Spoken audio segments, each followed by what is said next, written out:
স্রোত, দুই পাশেই মানুষ।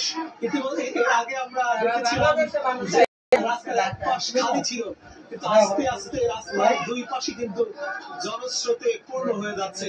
এই জনস্রোতে শিক্ষার্থী যেমন রয়েছে, তেমন দিনমজুর রয়েছে, আবাল বৃদ্ধ বনিতা, সর্বস্তরের মানুষের অংশগ্রহণে এই কারফিউ ভেঙে জনস্রোত এগিয়ে যাচ্ছে ঢাকার দিকে। আসলে এই মিছিল কোথায় গিয়ে ঠেকে সেটি কিন্তু আমাদের পক্ষে অনুমান করা সম্ভব নয়। যদিও রাস্তায় কোনো ধরনের আইন শৃঙ্খলা বাহিনীর উপস্থিতি আমরা দেখিনি, বিশেষ করে এই মিছিল আমরা আমরা যেটি জানতে পেরেছি, এই জনস্রোত শাহবাগের দিকে গিয়েছে।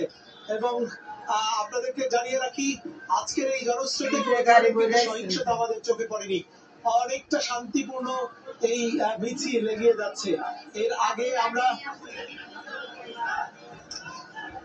নিশ্চয়ই দেখতে পাচ্ছেন ছোট ছোট ট্রাকে করেও কিন্তু শিক্ষার্থীরা আসছে, মানুষ মিছিল নিয়ে যাচ্ছে, কেউ কেউ রিক্সায় করে, কেউ কেউ অটো রিক্সায় কিন্তু আমরা দেখছি তারা যাচ্ছে। সেভাবেই কিন্তু এই মিছিলে সামিল হচ্ছেন।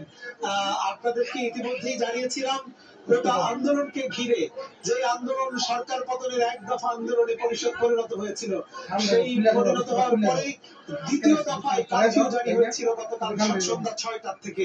সেই কারফিউ জারির পর আমরা কিন্তু রাজধানীতে ব্যাপক সেনাবাহিনীর উপস্থিতি লক্ষ্য করেছি, কিন্তু সেই আইন শৃঙ্খলা বাহিনী এবং সেনাবাহিনীর উপস্থিতিতেই কিন্তু কারফিউ ভেঙে মানুষের স্রোত আসলে রাজপথে নেমে এসেছে।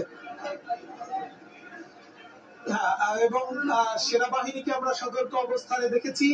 আমরা সকাল থেকে মিরপুর 10, 2, কাজীপাড়া, শেওড়াপাড়া সহ আগারগা সহ বিভিন্ন এলাকায় আমরা ঘুরেছি, গাবতলীতে ঘুরেছি। যদিও সকাল থেকে তেমন কোনো মানুষ আমরা রাজপথে দেখিনি, কিন্তু 1টার দিকে টঙ্গী হয়ে, উত্তরা হয়ে, এই বনানী হয়ে এই মিছিল এখন শাহবাগের দিকে যাচ্ছে।